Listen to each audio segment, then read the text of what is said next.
In today's video, I'm going to share with you 5 communication tips for beginners. Yes, beginner, I'm talking to you. I got news for you, pal. You're probably not as good at communicating as you think you are. Communication is one of the most important skills we have as humans. And so in this video today, I wanted to help you just get slightly better. Like any video you consume, take what works for you, leave out what doesn't, but the real growth comes from applying what you learn. I've got 5 tips today, but I have a bonus tip as well that I think is super relevant in the digital age, so make sure to stick around to the end to get that one as well.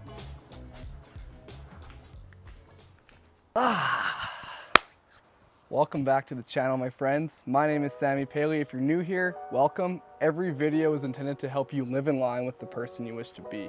Let's get into it. Communication tip number 1. You have 2 ears and 1 mouth. Use them accordingly.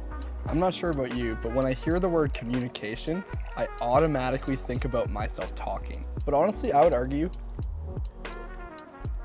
that listening is actually way more important than talking. If we are talking more than we're listening, we're actually robbing ourselves of the potential to learn more. I love this expression because it implies that we should listen twice as much as we speak. Point number 2, listen for the sake of understanding rather than to respond.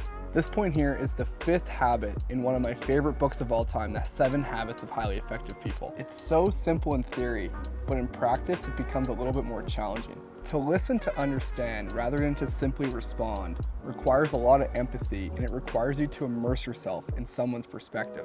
And it's something that resonated so much that I actually have a tattoo of it here. So this is you. This is the rose. This is what people see, right? This is Sammy. But underneath that is all of the roots that people don't see. And when you listen to understand instead of listening to respond, you actually get to help people uncover those roots. And so you have a more holistic perspective. Really drives home the point that you never know what someone's going through. Communication tip number 3, utilize linguistic expressions characterized by an unadorned nature. What the does that even mean? The title was complex on purpose to really drive home the point of the necessity for simple language. Okay, listen to the difference in these sentences here. The phenomenon of simple language under examination displays a tendency to exhibit intricate complexities. Huh? Don't say that. Instead, just say, when we look closely at this, we find it's quite complicated. Honestly, as a university student, I think a common misconception I had in my first couple years was that the more complex, the better. Conciseness is actually what teachers want. So that kind of leads us into our next point here. Look at this little man. He's trying to come and hang out. Communication tip number 4. Long-windedness is a key enemy of good communication.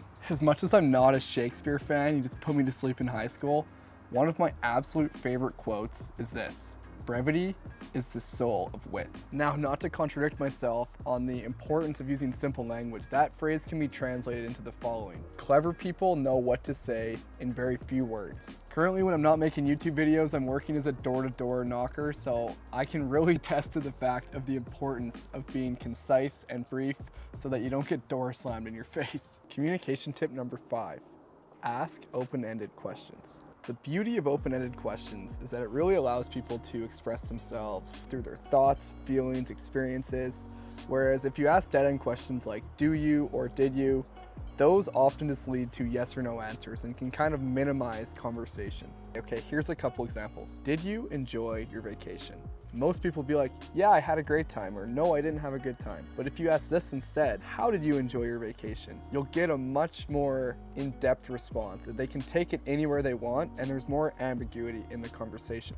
As an aspiring coach myself, these questions are at the root of everything. And if you want to learn more, I'd encourage you to read this book here, The Coaching Habit. It's phenomenal. Okay, so to really take all of those points and dummy them down, I would say listen more than you talk, focus on conciseness and simplicity, and ask open-ended questions. But I did say I had a bonus tip, and honestly, in the digital era, this tip is so valuable. So here it is. Have a bias towards verbal communication rather than digital communication. The world we live in now is so fascinating. Like, you're literally watching me talk to you on a platform where I created a video.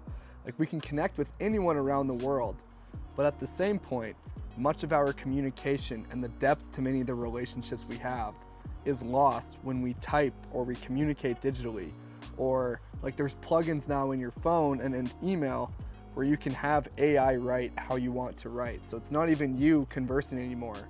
So I just feel like if you pick up the phone, or better yet, if you set up a coffee date or you see someone in person, it just really enhances the necessity to connect with people on a deep human level. I would encourage you all to just pick up your phone, give a loved one a call, or see them on FaceTime, or just do something beyond sending them a message if you're even doing that. There you have it, everyone. Those are some of the communication tips that have helped me become a better communicator, and they can help you too. So if this tattoo here represents kind of the person you are and the depth you have to those roots, this tattoo here, my first tattoo, represents showing up. And every week on this channel, I really value putting myself out there to help you live in line with the person you wish to be. So I hope this was useful. I appreciate you all. If you wanted to watch a video on how to navigate difficult conversations, then click this one here. Thank you so much.